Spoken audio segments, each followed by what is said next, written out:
La oscuridad de mamá.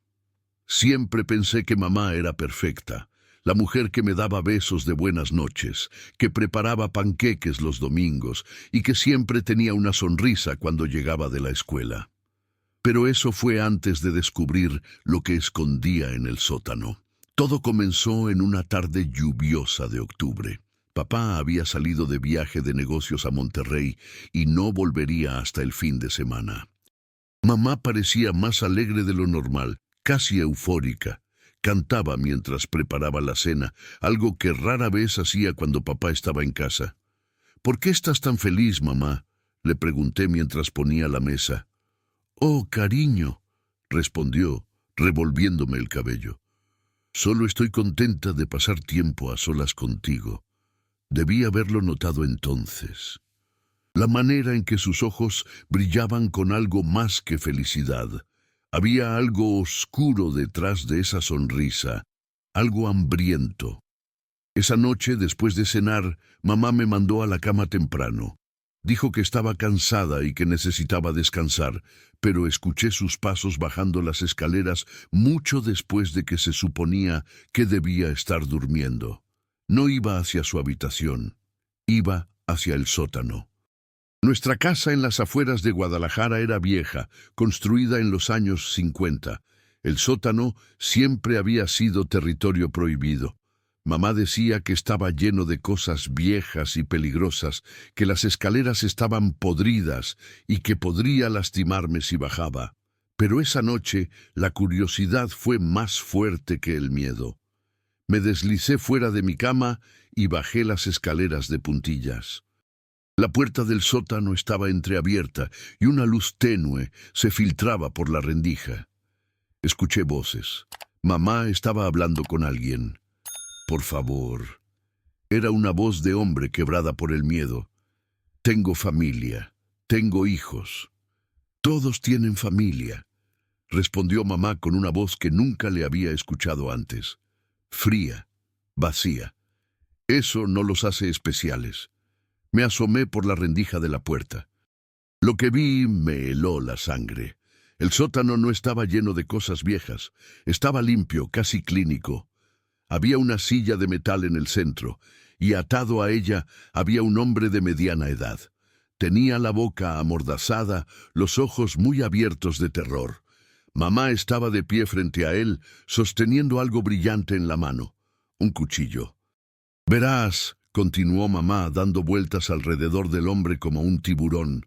«He estado haciendo esto durante mucho tiempo, desde antes de que nacieras, Daniel, desde antes de conocer a tu padre».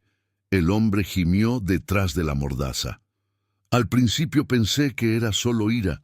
Tu abuelo me hacía cosas terribles. Cuando finalmente lo maté, pensé que se detendría, que la oscuridad dentro de mí se aquietaría. Pero no fue así». Mamá se acercó al hombre y pasó el cuchillo suavemente por su mejilla. Él se estremeció. Se volvió más fuerte, más hambrienta, y descubrí algo maravilloso. Me gustaba, me encantaba el poder, el control, la forma en que suplicaban. Debí haber corrido, debí haber llamado a la policía, huir de la casa, hacer cualquier cosa. Pero estaba paralizado, incapaz de mover un solo músculo, mientras veía a mi madre transformarse en un monstruo frente a mis ojos. «Esta noche será especial», dijo mamá, sonriendo. «Esta noche mi hijo dormirá tranquilo arriba mientras yo hago lo que nací para hacer».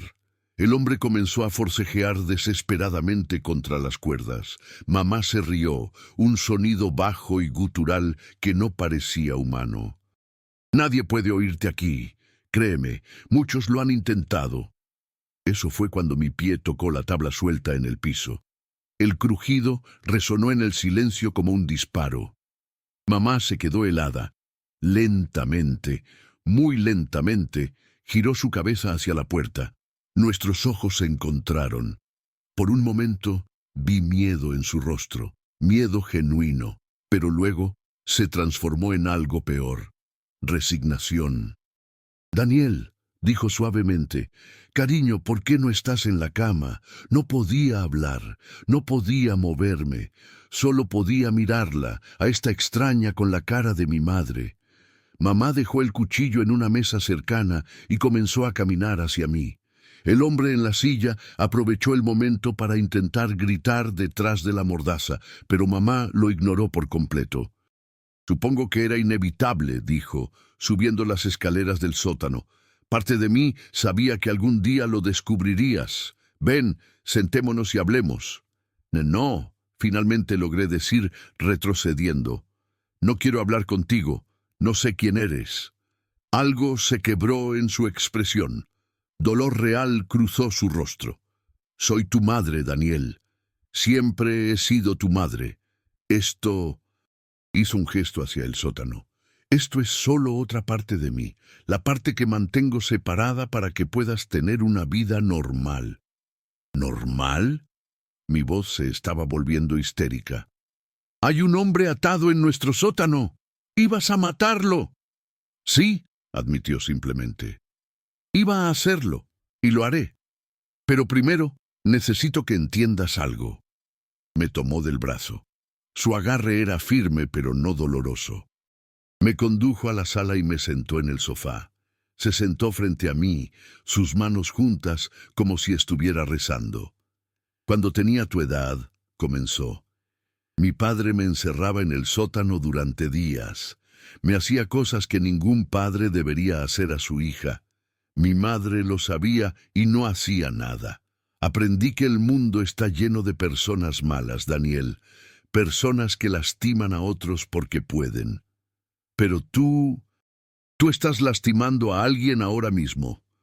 Estoy lastimando a personas malas, corrigió. Ese hombre en el sótano, ¿sabes quién es?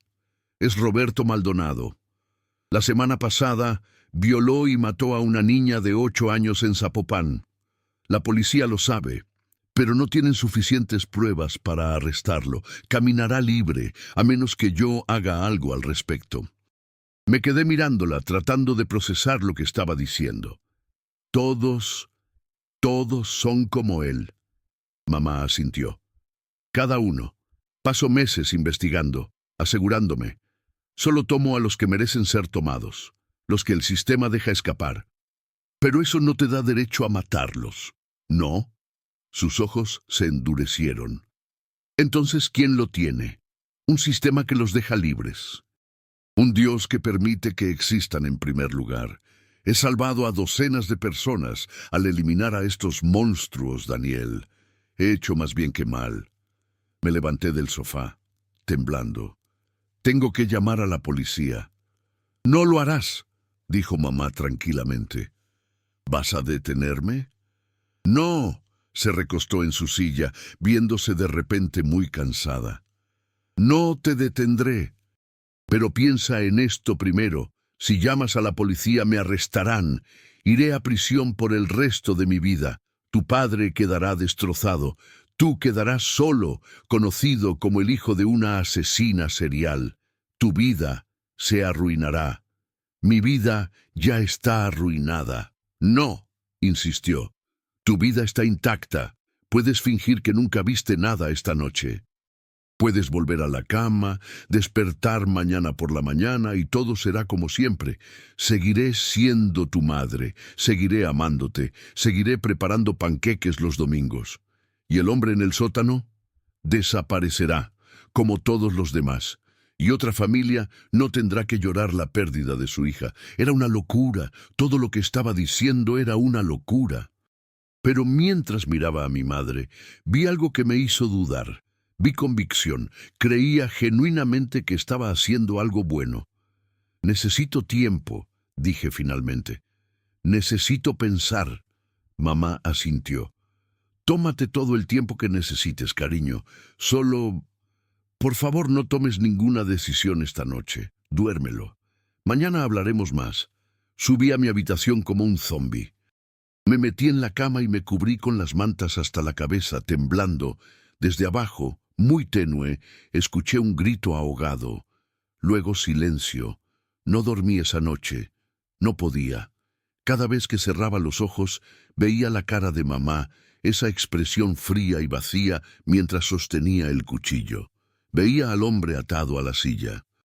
Me preguntaba si realmente era un asesino de niños o si mamá había mentido para justificar lo injustificable. Cuando amaneció, bajé las escaleras con piernas temblorosas. Mamá estaba en la cocina, preparando panqueques como si nada hubiera pasado. Estaba tarareando una canción. «Buenos días, cariño», dijo alegremente. «¿Dormiste bien?»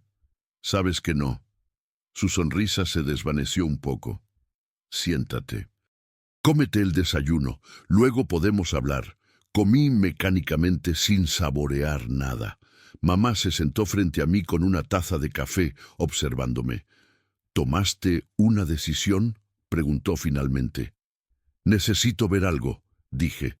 «Necesito ver pruebas de que ese hombre era lo que dijiste que era». Mamá asintió lentamente. «Muy bien, ven conmigo». Me llevó a su oficina, una pequeña habitación en el segundo piso que siempre había estado cerrada con llave. Adentro había archivadores, una computadora y paredes cubiertas con recortes de periódicos y fotografías. «Esta es mi sala de investigación», explicó. «Aquí es donde hago mi trabajo». Me mostró un archivador etiquetado con el nombre de Roberto Maldonado. Adentro había fotos de escena del crimen, artículos de periódico, registros policiales obtenidos de alguna manera. Todo apuntaba a un hombre que había abusado de múltiples niños a lo largo de los años, pero siempre había escapado del castigo debido a tecnicismos legales o testigos intimidados. La niña más reciente, dijo mamá en voz baja, se llamaba Sofía. Tenía 8 años, le gustaba pintar. Quería ser artista cuando creciera. Miré las fotos, una niña pequeña con una sonrisa brillante. Luego fotos de la escena del crimen. No pude seguir mirando. «Hay 32 archivos más como este», continuó mamá. 32 monstruos que eliminé del mundo, y hay muchos más ahí fuera esperando. ¿Cómo lo haces?», pregunté. «¿Cómo puedes vivir sabiendo lo que haces?». Mamá cerró el archivador y me miró directamente a los ojos. «¿Quieres saber la verdad? No es fácil. Cada vida que tomo me pesa, sin importar qué tan terribles hayan sido. Pero me pesa menos que saber que si no hago nada, seguirán lastimando a personas inocentes. He elegido cargar con esa oscuridad para que otros no tengan que hacerlo». «Papá no sabe, ¿verdad?». Ella negó con la cabeza. «Tu padre es un buen hombre, un hombre normal. Esto lo destruiría. Por eso he sido tan cuidadosa todos estos años». «¿Cuántos años?». 23. Desde que tenía 19 y maté a mi padre. 23 años. Mi madre había sido una asesina durante 23 años y nadie lo había sabido. Ni siquiera mi padre, el hombre con quien compartía su vida. «¿Qué pasó con el cuerpo?», pregunté. «El del sótano. Ya no está ahí. Lo llevé mientras dormías. Está en un lugar donde nunca será encontrado». «¿Dónde?». «Es mejor que no lo sepas. Cuanto menos sepas, más seguro estarás». Pasamos el resto del día en un silencio incómodo. Mamá actuaba como si todo fuera normal, pero yo no podía dejar de verla de manera diferente. Cada gesto, cada sonrisa, todo estaba teñido por el conocimiento de lo que realmente era. Cuando papá volvió el domingo por la noche, lo recibí con un abrazo más fuerte de lo normal. Él se rió y me revolvió el cabello. «¿Me extrañaste tanto, campeón?». «Sí», dije, y era verdad. Lo había extrañado. Extrañaba la normalidad que representaba. Esa noche, en la cena, observé a mis padres interactuar. Papá contaba historias de su viaje de negocios, y mamá reía en todos los momentos correctos, hacía todas las preguntas correctas. Eran la imagen perfecta de una pareja feliz. Y todo era una mentira. ¿O lo era? Porque cuando mamá miraba a papá, veía amor genuino en sus ojos. Cuando me miraba a mí, veía afecto maternal real. La oscuridad que albergaba no había eliminado su capacidad de amar. Simplemente coexistía con ella. Pasaron semanas, luego meses. Traté de volver a mi vida normal, pero cada noche me preguntaba si mamá estaba en el sótano nuevamente. A veces escuchaba sus pasos en las escaleras y sabía que lo estaba. Otras veces ella se quedaba arriba siendo simplemente mamá. Un día, en la escuela, escuché a otros estudiantes hablar sobre un hombre que había desaparecido. Ricardo Fuentes, un maestro de una escuela primaria en Tlaquepaque. Había rumores de que había estado tocando inapropiadamente a sus estudiantes, pero antes de que pudiera haber una investigación completa, simplemente se esfumó. Esa noche busqué a mamá en su oficina cerrada. La puerta estaba abierta, lo cual era inusual. Adentro encontré un nuevo archivo: Ricardo Fuentes. Adentro había testimonios de padres, fotografías de niños asustados, comunicaciones encubiertas donde Fuentes admitía sus crímenes a un cómplice desconocido. Mamá apareció detrás de mí. «Lo siento», dijo. Olvidé cerrar la puerta. «Era él, ¿verdad? El que desapareció». «Sí». «¿Cuántos niños lastimó?» «11 que sepamos. Probablemente más». Cerré el archivo. ¿Alguna vez te equivocas? ¿Alguna vez has tomado a alguien que no merecía morir? Mamá se quedó en silencio por un largo momento. «No lo sé», admitió finalmente. «Hago todo lo posible para estar segura, pero soy humana. Es posible que haya cometido un error. ¿Y si lo hiciste? ¿Y si mataste a alguien inocente? Entonces tendré que vivir con eso», dijo simplemente. «Como vivo con todo lo demás». Esa noche tomé mi decisión. No llamaría a la policía, no entregaría a mi madre, pero tampoco podía pretender que no sabía. Necesitaba estar seguro de que cada persona que ella tomaba realmente merecía su destino. «Quiero ayudar», le dije a la mañana siguiente. Mamá casi se atragantó con su café. «¿Qué?» «Quiero ayudar con la investigación. No mataré a nadie, pero puedo ayudarte a investigar. A asegurarme de que estás tomando a las personas correctas». «Daniel, no voy a arrastrarte a esto». «Ya estoy en esto», señalé. «Desde el momento en que bajé esas escaleras, me convertí en parte de esto. Al menos, déjame asegurarme de que lo estás haciendo bien». Mamá me miró durante mucho tiempo, sus ojos buscando en mi rostro algo que no estoy seguro de que haya encontrado. «Está bien», dijo finalmente, «pero solo investigación. Nunca participarás en lo que hago en el sótano. ¿Me entiendes?» «Entiendo». Así comenzó mi nuevo rol como el ayudante de investigación de mi madre asesina. Pasaba horas después de la escuela ayudándola a rastrear personas, verificar historias, confirmar crímenes. Era trabajo meticuloso y a menudo nauseabundo. Leía sobre cosas que ningún niño de 14 años debería tener que leer, pero también aprendí algo. Mamá tenía razón sobre una cosa. Había muchos monstruos en el mundo y muchos de ellos nunca enfrentaban justicia. El sistema estaba roto, permitiendo que personas terribles salieran libres por tecnicismos, o simplemente porque sabían cómo manipular las reglas.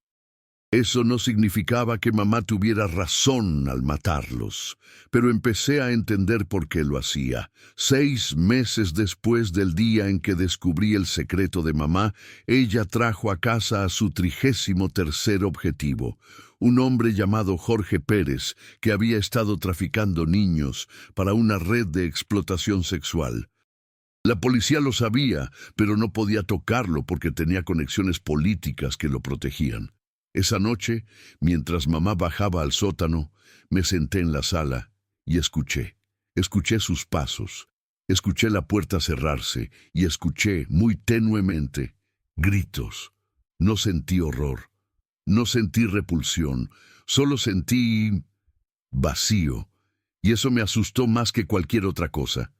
Me estaba convirtiendo en ella. ¿Estaba la oscuridad de mamá infectándome también? Subí a mi habitación y me miré en el espejo.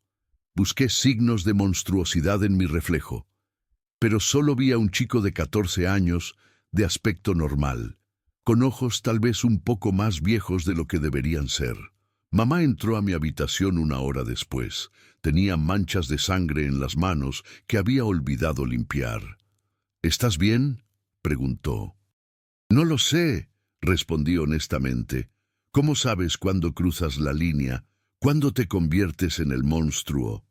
Mamá se sentó en mi cama y puso una mano en mi hombro. No lo sé, cariño. Crucé esa línea hace mucho tiempo, pero tú todavía tienes una oportunidad de mantenerte del lado correcto. Por eso quiero que pares. Parar de ayudarme, parar de involucrarte. Puedes fingir que no sabes nada de esto y vivir una vida normal. Ya es demasiado tarde para eso. No lo es, insistió. Todavía eres bueno, Daniel. Todavía tienes una conciencia. No dejes que lo que hago te cambie. Pero ya era demasiado tarde. Ya había cambiado, y ambos lo sabíamos. Los años pasaron. Seguí ayudando a mamá con su investigación, aunque ella trataba de mantenerme lo más alejado posible del trabajo real. Me gradué de la preparatoria. Fui aceptado en la Universidad de Guadalajara para estudiar justicia criminal. Papá estaba orgulloso. Mamá estaba asustada. ¿Por qué justicia criminal?, me preguntó una noche. Porque quiero entender el sistema, expliqué. Quiero ver si hay formas de arreglarlo, para que lo que tú haces no sea necesario. Ella sonrió tristemente. Eso es muy noble de tu parte, cariño. Pero el sistema está roto más allá de cualquier reparación. Siempre lo ha estado.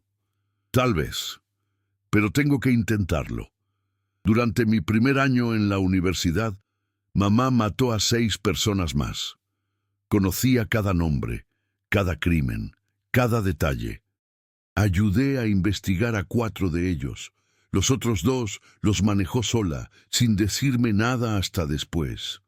¿Por qué no me lo dijiste?, le pregunté sobre uno de ellos. Porque quería protegerte, respondió. Cuanto menos sepas, mejor. Ya sé todo, mamá. Ya estoy en esto hasta el cuello. Pero no tienes que estar. Esa es la diferencia. En mi segundo año, algo cambió. Mamá empezó a actuar de manera diferente, más errática, más descuidada. Un día la encontré en su oficina, llorando sobre un archivo. «Mamá, ¿qué pasa? Me equivoqué», susurró. «Daniel, cometí un terrible error. Mi sangre se enfrió». «¿De qué estás hablando?». Ella empujó el archivo hacia mí. Adentro había información sobre un hombre llamado Alberto Ramírez. Según la investigación de mamá, él había sido responsable de una serie de ataques violentos contra mujeres jóvenes en Tonalá. ¿Qué pasó con él? Lo maté hace 3 semanas. ¿Y? Y encontraron al verdadero culpable ayer. Alberto Ramírez era inocente. Solo estaba en el lugar equivocado en el momento equivocado, y yo lo tomé como prueba. Me senté pesadamente. ¿Estás segura? Completamente segura. Arrestaron al hombre real, confesó. Todos los detalles coinciden. Alberto era inocente y yo lo torturé y maté. Vi a mi madre desmoronarse frente a mí. Todas las certezas que había construido durante años, toda la justificación que usaba para continuar, se desvanecieron en ese momento. «¿Qué voy a hacer?», sollozó. «Maté a un hombre inocente». «No lo sé», dije honestamente. «Pero esto tiene que parar, mamá. Esto tiene que terminar». «No puedo parar», dijo, su voz quebrada. «La oscuridad no me deja parar. Es como una adicción. Lo necesito».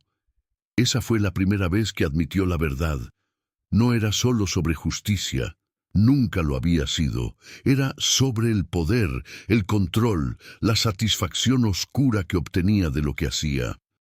Los objetivos que elegía eran solo su manera de justificarlo ante sí misma.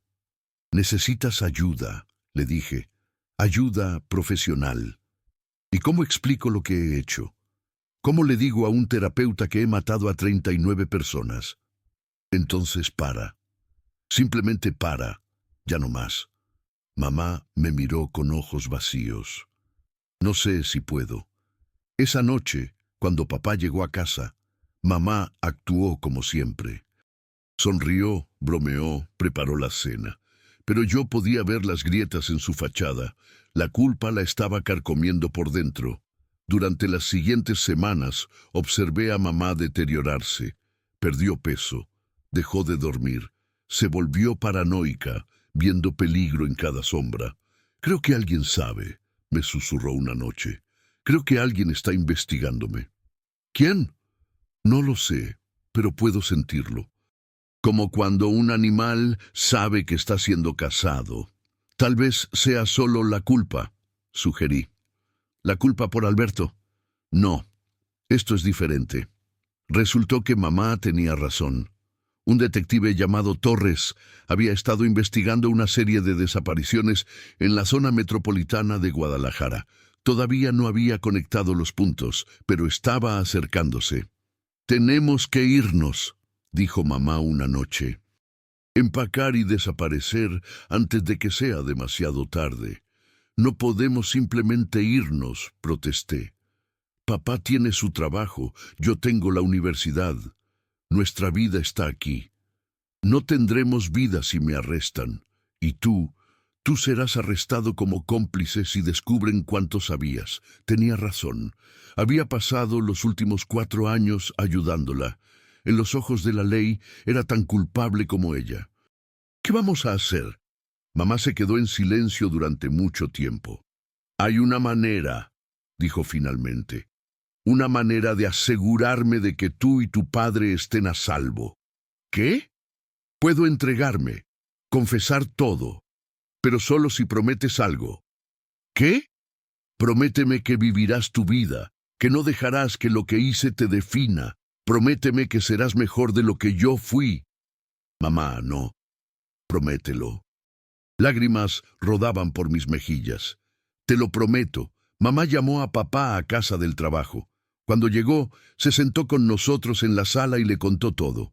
Vi a mi padre pasar por cada emoción posible: shock, horror, incredulidad, ira, dolor. Al final, solo quedó el agotamiento. «¿Cómo pudiste?», preguntó. «¿Cómo pudiste mentirme durante todos estos años?» «Porque te amo», respondió mamá simplemente. «Porque quería darte una vida normal, una familia normal.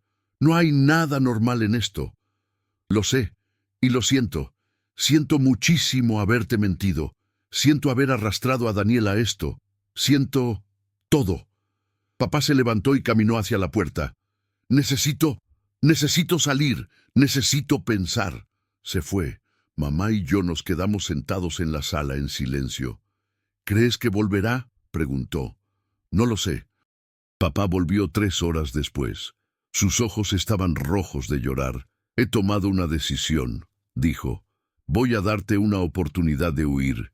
24 horas de ventaja antes de llamar a la policía». «No», dijo mamá. «No voy a huir. Voy a entregarme». «¿Por qué?»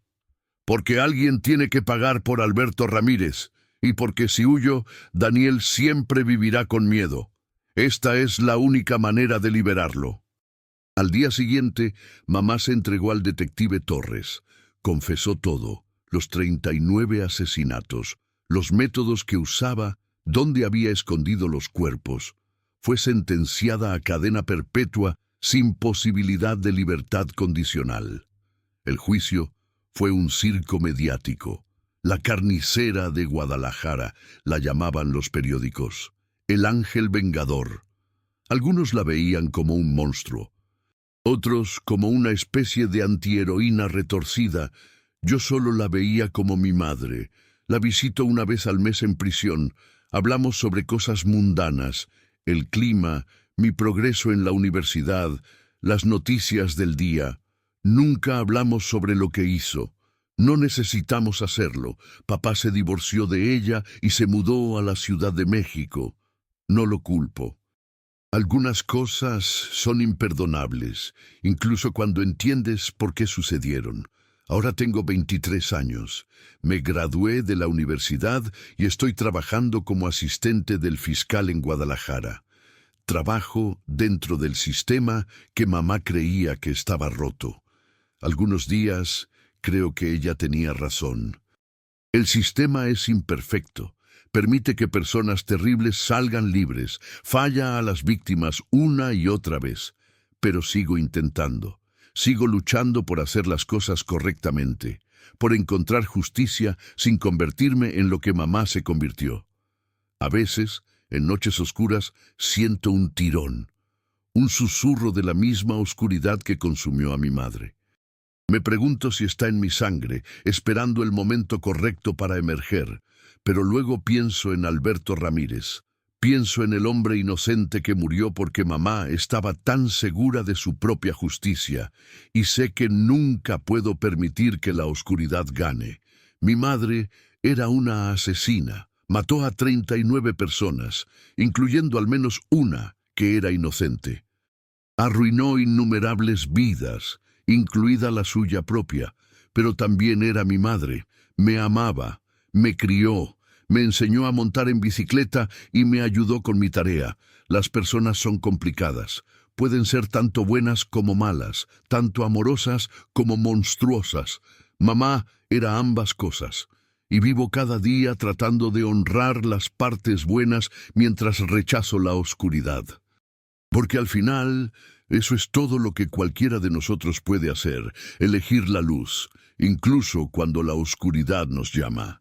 Incluso cuando sería más fácil ceder, especialmente entonces.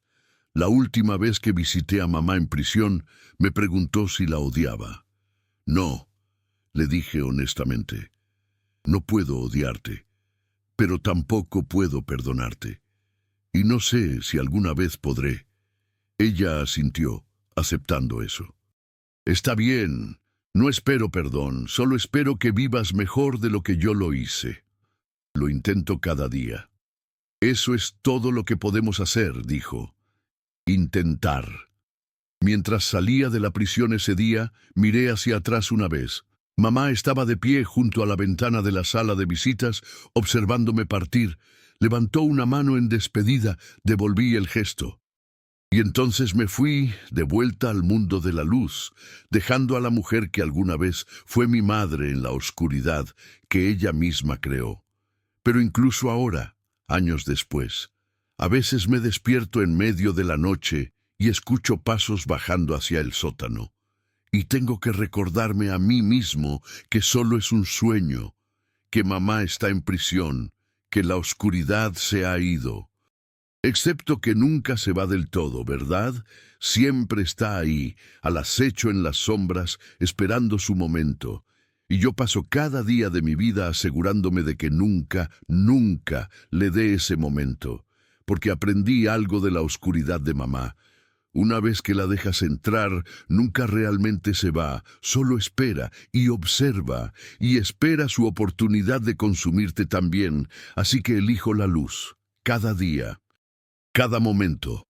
Porque la alternativa es impensable, pero la vida tiene una manera cruel de poner a prueba nuestras convicciones.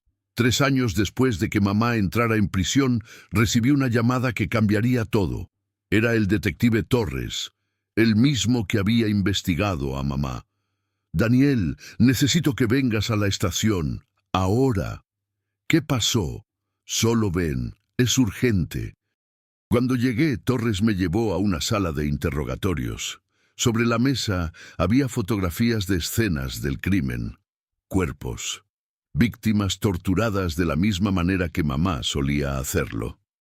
Han ocurrido 5 asesinatos en los últimos 2 meses, dijo Torres.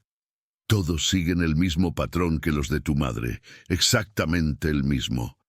Mi estómago se hundió. Pero mamá está en prisión. No puede ser ella. Lo sé. Por eso estás aquí, Daniel. Creo que tu madre tenía un cómplice, alguien que aprendió de ella y ahora está continuando su trabajo. Eso es imposible. Mamá trabajaba sola. ¿Estás seguro? Porque quien está haciendo esto conoce detalles que nunca se hicieron públicos. Detalles que solo alguien muy cercano a tu madre sabría. Me quedé mirando las fotografías. Las víctimas eran hombres, todos con antecedentes criminales. Un violador que había salido en libertad condicional. Un abusador de niños que había escapado del juicio. Un traficante de personas. Todos encajaban perfectamente en el perfil de objetivos de mamá. Necesito ver a mi madre, dije. Ya lo imaginaba. Tengo autorización para llevarte ahora mismo. El viaje a la prisión fue silencioso. Mi mente corría a 1000 por hora. ¿Quién más podría saber? ¿Quién más habría tenido acceso a la información de mamá? Y entonces me golpeó. La respuesta obvia, la respuesta horrible. Yo. Cuando llegamos a la sala de visitas, mamá ya estaba esperando. Se veía más vieja, más cansada, pero sus ojos seguían siendo agudos. Daniel, qué sorpresa. No esperaba tu visita hasta la próxima semana. Torres puso las fotografías sobre la mesa. ¿Reconoces esto? Mamá las estudió cuidadosamente. Vi algo cruzar su rostro. ¿Sorpresa? ¿Miedo? Esto no fui yo, dijo finalmente. Lo sabemos, pero es tu método, exactamente tu método. Mamá me miró directamente a los ojos. Daniel, ¿fuiste tú? La pregunta me atravesó como un cuchillo. ¿Qué? No, por supuesto que no. Pero conocías mis métodos, insistió mamá. Te enseñé cómo investigar, sabías dónde guardaba mis archivos. Nunca accedería a ellos, nunca haría lo que tú hiciste. Torres nos observaba a ambos intensamente. Entonces, ¿quién? ¿Quién más sabía? Mamá se quedó en silencio durante mucho tiempo. Luego, muy lentamente dijo, necesito hablar con Daniel a solas. Eso no va a suceder, respondió Torres. Entonces, estos asesinatos continuarán, dijo mamá simplemente, porque no les diré nada hasta que hable con mi hijo, a solas.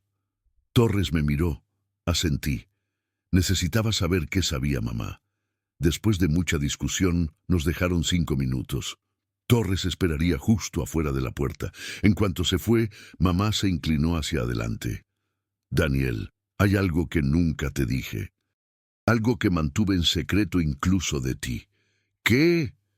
No trabajaba completamente sola. Había alguien que me ayudaba ocasionalmente. Alguien que proporcionaba información, recursos. ¿Quién? Mamá vaciló. Tu padre. El mundo se detuvo. Eso es imposible. Papá no sabía nada hasta que se lo dijiste. Eso es lo que él quería que creyeras. Pero Daniel, tu padre ha sabido desde el principio. Desde antes de que nacieras. Él me ayudaba a encontrar objetivos, a investigar, a deshacerme de la evidencia. Estás mintiendo. ¿Por qué mentiría ahora? Ya estoy en prisión de por vida. ¿Qué ganaría? Pero papá actuó tan sorprendido cuando le dijiste. Se divorció de ti, porque no podía admitir que sabía, habría ido a prisión también. Así que actuó horrorizado, jugó su papel y se mudó lejos para evitar más preguntas. Mi mente se negaba a aceptarlo. Mi padre, el hombre tranquilo y amable que me enseñó a jugar fútbol, que lloraba en películas tristes, ¿había sido cómplice de asesinatos en serie? Si eso es cierto, ¿por qué no lo dijiste durante el juicio? Porque es el padre de mi hijo, porque a pesar de todo, todavía lo amo, y porque sabía que tú lo necesitabas. Pero ahora estás diciéndolo, porque si él está haciendo esto nuevamente, tiene que parar, y porque tú mereces saber la verdad. Torres volvió a entrar. Tiempo terminado. ¿Y bien? Miré a mamá. Ella me devolvió la mirada, sus ojos suplicantes. Mi madre dice que tiene una teoría, dije lentamente, pero necesita más tiempo para pensar. Para estar segura antes de acusar a alguien. Era una mentira, pero necesitaba tiempo. Necesitaba hablar con papá antes de que la policía lo hiciera. Esa noche manejé 4 horas hasta la Ciudad de México. Llegué al apartamento de papá cerca de medianoche. Toqué la puerta hasta que abrió, con aspecto adormilado y confundido. «Daniel, ¿qué haces aquí?» Entré sin esperar invitación. Necesitamos hablar. Es medianoche. ¿Qué es tan urgente que... ¿Lo sabías? Papá se quedó helado. ¿Saber qué? Sobre mamá, sobre lo que hacía. Lo sabías desde el principio. Vi la verdad en sus ojos antes de que dijera una palabra. Siéntate, dijo finalmente. Te haré café. Nos sentamos en su pequeña cocina. Papá preparó café con manos temblorosas. Conocí a tu madre cuando ella tenía 22 años, comenzó. Ya había matado a 4 personas para ese entonces. Me lo dijo en nuestra tercera cita. Pensé que estaba bromeando. Pero no lo estaba. No, me mostró pruebas. Me explicó por qué lo hacía. Y yo entendí. ¿Entendiste? Mi hermana menor fue violada y asesinada cuando yo tenía 18 años, dijo papá en voz baja. El hombre que lo hizo fue absuelto por un tecnicismo, caminó libre, así que cuando tu madre me dijo lo que hacía, parte de mí, lo admiró. Dios mío, nunca maté a nadie, continuó rápidamente, pero la ayudaba, con la investigación, con la logística. Era mi manera de obtener justicia para mi hermana, para todas las víctimas que el sistema había fallado. ¿Y el divorcio? ¿La sorpresa? Fue actuado. Tu madre y yo lo planeamos. Ella se entregaría, yo actuaría devastado, y tú estarías protegido. Era la única manera. Me levanté sintiendo náuseas. Mi vida entera ha sido una mentira. No, dijo papá firmemente. Nuestro amor por ti siempre fue real. Todo lo demás sí, pero nunca nuestro amor por ti. Entonces, ¿eres tú? ¿Estás continuando el trabajo de mamá? Papá pareció genuinamente confundido. ¿De qué estás hablando? Le conté sobre los nuevos asesinatos. Vi el shock en su rostro y supe que era real. No soy yo, dijo. Daniel, te juro que no soy yo. Paré cuando tu madre fue arrestada. Era parte del acuerdo. Entonces, ¿quién? Nos miramos el uno al otro y vi la comprensión cruzar su rostro al mismo tiempo que cruzaba el mío. No había otra persona. Solo quedaba una posibilidad. No, susurré. No, yo nunca. Pero incluso mientras lo decía, recuerdos empezaron a surgir. Noches que no podía recordar completamente. Despertarme con ropa que no recordaba haberme puesto. Un cuchillo en mi auto que no recordaba haber comprado. Daniel, dijo papá cuidadosamente, ¿has estado teniendo lagunas mentales? ¿Perdiendo tiempo? A veces. Pensé que era estrés, el trabajo, la escuela. ¿Cuándo comenzó? Hace unos 3 meses, exactamente cuando comenzaron los asesinatos. Necesitamos ir a tu apartamento, dijo papá. Ahora. Condujimos de regreso a Guadalajara en silencio. Cuando llegamos a mi apartamento, papá me pidió las llaves. Quédate aquí, ordenó. Es mi apartamento. Exactamente. Y si hay evidencia adentro, no puede ser quien la encuentre. Esperé afuera, mi corazón latiendo salvajemente. 15 minutos después, papá salió. Su rostro estaba pálido. ¿Qué encontraste? Ropa con manchas de sangre escondida en el fondo de tu armario, fotografías de las víctimas, y esto, me mostró un cuaderno. Lo abrí con manos temblorosas. Adentro había entradas de diario, todas escritas con mi letra. Target acquired, Miguel Sánchez, convicted rapist, released on parole. He doesn't deserve to breathe. The act was pure, clean, just like Mother taught me. I finally understand what she felt. They think they can escape justice, but I am justice now. I am the darkness. Página tras página de confesiones detalladas, planes, reflexiones sobre cada asesinato, todo escrito por mi mano. No lo recuerdo, susurré. No recuerdo haber escrito esto. No recuerdo haber hecho ninguna de estas cosas. Papá me agarró de los hombros. Daniel, escúchame. Tu madre te advirtió sobre esto. Te dijo que la oscuridad era hereditaria. Creo que has desarrollado algún tipo de personalidad dividida. Una parte de ti que hace estas cosas, mientras la otra parte no tiene idea. ¿Cómo es eso posible? El trauma, todo lo que viste de niño, todo lo que sabías. Tu mente encontró una manera de procesarlo, creando otra versión de ti que podría hacer lo que tu yo consciente nunca haría. Necesito entregarme. No, dijo papá, todavía no. Primero necesitamos entender qué está pasando. Necesitamos ayudarte. Maté personas, 5 personas. Personas malas, corrigió papá, como tu madre. Eso no hace que esté bien. Lo sé, pero Daniel, si te entregas ahora, pasarás el resto de tu vida en prisión. Déjame ayudarte primero. Déjame intentar arreglar esto. No se puede arreglar. Soy exactamente lo que mamá temía que me convertiría. Papá me abrazó mientras yo lloraba. Lágrimas por las víctimas, por mi madre, por mi vida arruinada.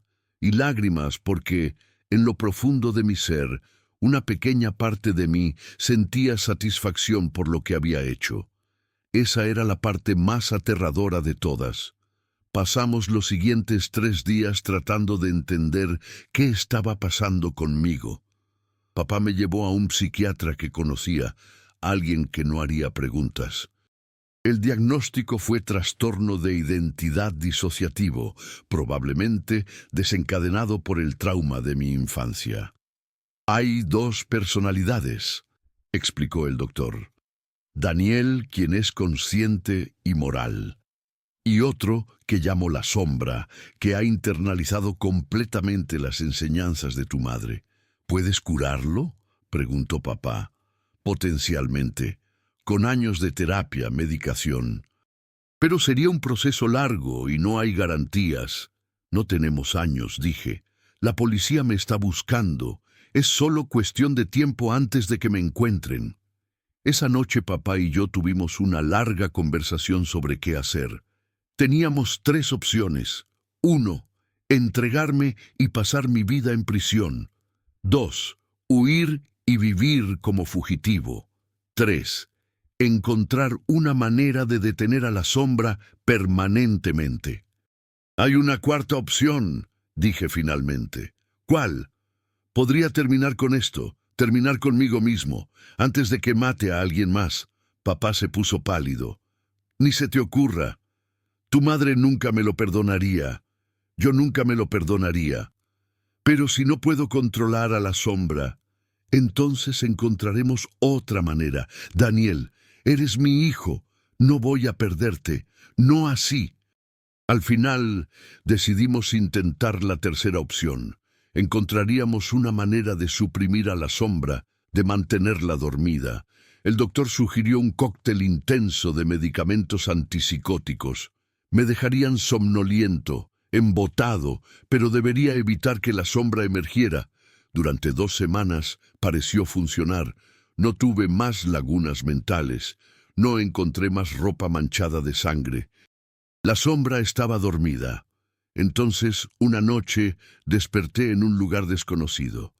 Estaba en un almacén abandonado en las afueras de Tlajomulco, y frente a mí, atado a una silla, había un hombre que reconocí de las noticias. Carlos Mendoza, un político corrupto acusado de malversar millones destinados a hospitales infantiles. Niños habían muerto por falta de equipamiento médico mientras él compraba mansiones y yates. En mi mano había un cuchillo. Por favor, suplicaba Mendoza, tengo dinero, te daré todo lo que quieras. Y entonces escuché mi propia voz responder, pero no eran mis palabras. No quiero tu dinero, quiero tu vida. Era la sombra. Había tomado control a pesar de los medicamentos. Luché por recuperar el control. Era como estar atrapado en mi propio cuerpo, gritando pero sin poder hacer que mi boca se moviera. Daniel está tratando de detenernos, dijo la sombra hablando al aire, pero él no entiende. Esto es quienes somos, esto es para lo que nacimos. ¡No! Finalmente logré gritar. Esto no es quien soy. ¡No! La sombra se rió. Entonces, ¿por qué se siente tan bien? Porque cada vez que tomamos una vida sientes esa pequeña chispa de satisfacción. Era verdad. Lo odiaba, pero era verdad. Porque madre nos enseñó bien, continuó la sombra.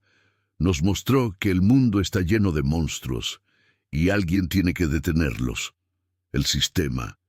El sistema dejó que este hombre caminara libre. La sombra señaló a Mendoza con el cuchillo. Niños murieron por su avaricia. ¿Y cuál fue su castigo? Una multa que pagó con el dinero que robó. Eso es justicia. No, pero no hay peros, Daniel. O haces algo, o eres cómplice de su maldad. Fue el mismo argumento que mamá había usado todos esos años, y había funcionado con ella. Me estaba funcionando ahora. Pero entonces pensé en Alberto Ramírez, el hombre inocente que mamá había matado por error. ¿Y si nos equivocamos?, dije. ¿Y si él es inocente? He revisado toda la evidencia. Él es culpable. Mamá también revisó su evidencia, y aún así se equivocó. La sombra vaciló. Sentí su agarre en mi cuerpo aflojarse ligeramente. 1 de 39, murmuró. Las probabilidades son aceptables. ¿Aceptables? ¿Aceptables? Un hombre inocente está muerto porque las probabilidades eran aceptables. Entonces seremos más cuidadosos. No podemos ser lo suficientemente cuidadosos. Somos humanos. Cometemos errores. La sombra se quedó en silencio. Podía sentirla luchando con esto. ¿Qué sugieres entonces?, preguntó finalmente. ¿Que dejemos que los monstruos ganen? Sugiero que encontremos otra manera. Que trabajemos dentro del sistema para cambiarlo. Que usemos nuestro conocimiento y habilidades para bien real, no solo para matar. Eso nunca funcionará. Tal vez no, pero tenemos que intentarlo. Por mamá, por nosotros. Sentí la sombra considerando esto. Luego, lentamente, el cuchillo cayó de mi mano. Una oportunidad, dijo. Le daremos a tu método una oportunidad. Pero si falla, si dejamos que un monstruo lastime a alguien más, vuelvo a tomar control, permanentemente. De acuerdo. Desaté a Mendoza, quien corrió del almacén sin mirar atrás. Probablemente pensó que era un psicópata que había cambiado de opinión. No estaba del todo equivocado. Llamé a papá. Me recogió 1 hora después. ¿Lo hiciste?, preguntó. No, pero casi. Le conté todo sobre la sombra, sobre nuestra conversación, sobre el acuerdo que habíamos hecho. Los medicamentos no funcionan, concluyó papá. La sombra es demasiado fuerte. Lo sé, así que tengo que encontrar otra manera de mantenerla bajo control. ¿Cómo? Dándole lo que quiere, justicia. Pero en mis términos, no en los suyos. Pasé los siguientes 6 meses construyendo un caso contra Carlos Mendoza. Usé todas las habilidades que mamá me había enseñado, pero esta vez para reunir evidencia legal, testimonios, documentos, un caso hermético que incluso el mejor abogado no podría desmantelar. Cuando finalmente presenté el caso al fiscal, Mendoza fue arrestado, juzgado, condenado a 20 años de prisión. La sombra estuvo tranquila durante todo esto, observando, esperando para ver si mi método funcionaría. Cuando Mendoza fue sentenciado, sentía la sombra satisfecha. No era la misma satisfacción visceral que obtenía de matar, pero era algo. Bien, dijo. Uno resuelto. Pero hay muchos más. Lo sé, y los conseguiremos. A todos. Pero de la manera correcta. Así comenzó mi nueva vida. Durante el día trabajaba como fiscal. Durante la noche investigaba casos que el sistema había fallado. Y uno por uno encontraba maneras de llevar a los monstruos ante la justicia. No siempre funcionaba. Algunos escapaban por tecnicismos. Otros tenían demasiadas conexiones. Y cada vez que uno salía libre, sentía a la sombra agitarse, hambrienta de venganza. «Déjame salir», susurraba. «Déjame hacer lo que tengo que hacerse. No, respondía.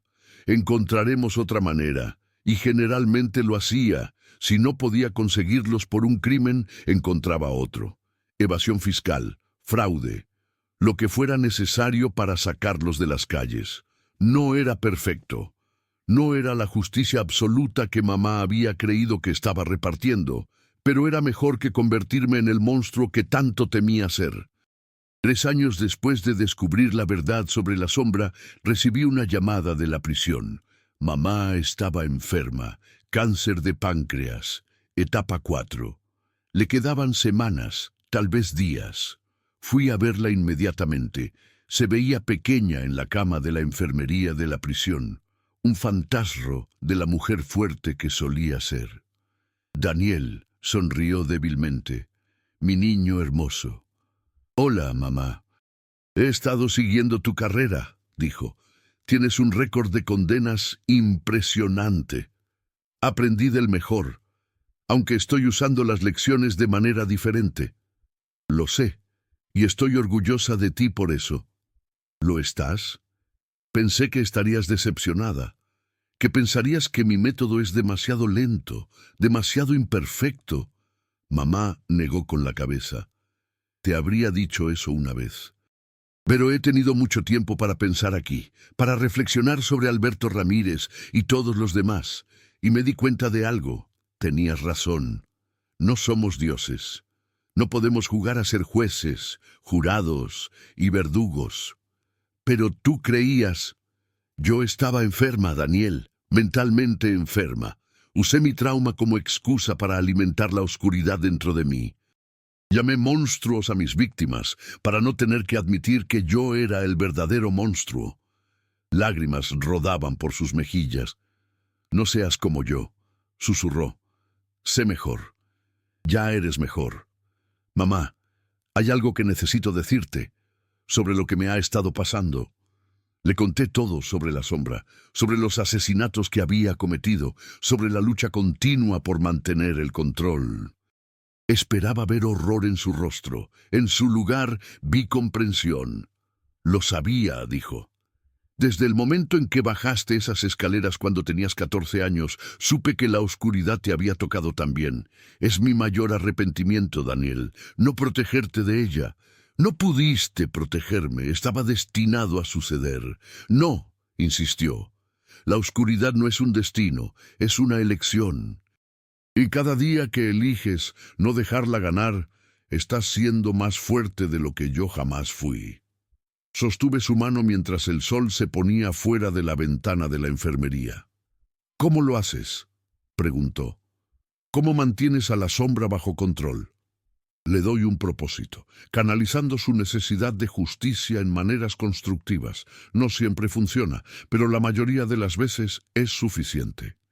Y cuando no es suficiente, entonces lucho, cada segundo de cada día si es necesario, porque la alternativa es convertirme en ti. Y te amo, mamá, pero no quiero ser tú. Mamá sonrió tristemente. Eso es lo más amoroso y más cruel que alguien me ha dicho jamás. Es la verdad, lo sé, y te amo por ello. Mamá murió 3 días después. Papá vino a Guadalajara para el funeral. Éramos los únicos 2 allí, parados bajo la lluvia, mientras bajaban su ataúd. ¿Crees que encontró paz?, preguntó papá. No lo sé, espero que sí. ¿Y tú? ¿Encontrarás paz alguna vez? No, dije honestamente, pero encontraré propósito.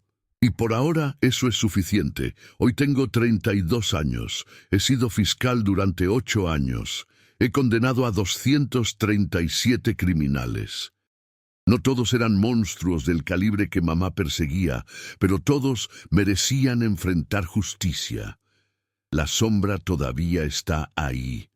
La siento todos los días, acechando en los bordes de mi conciencia.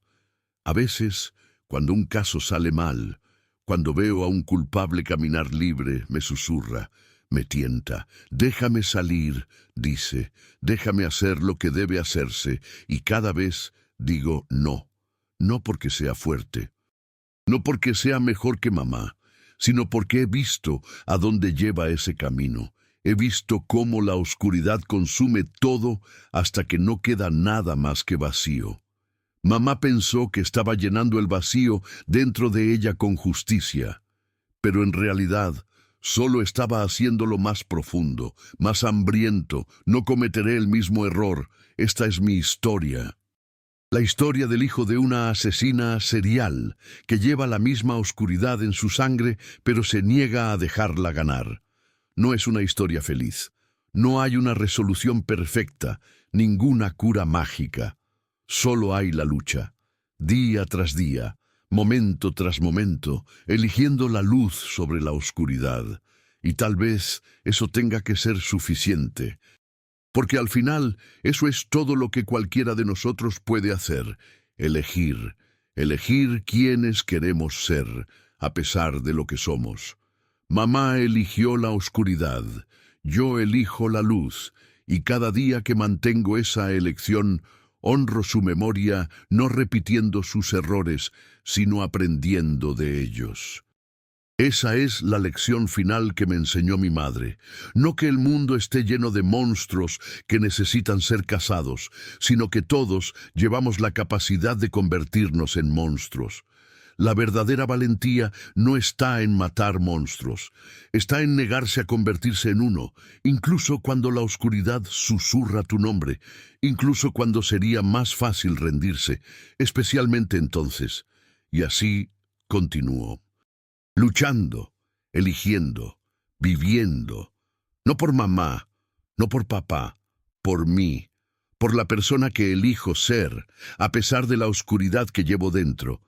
Esa es mi historia, y todavía no ha terminado.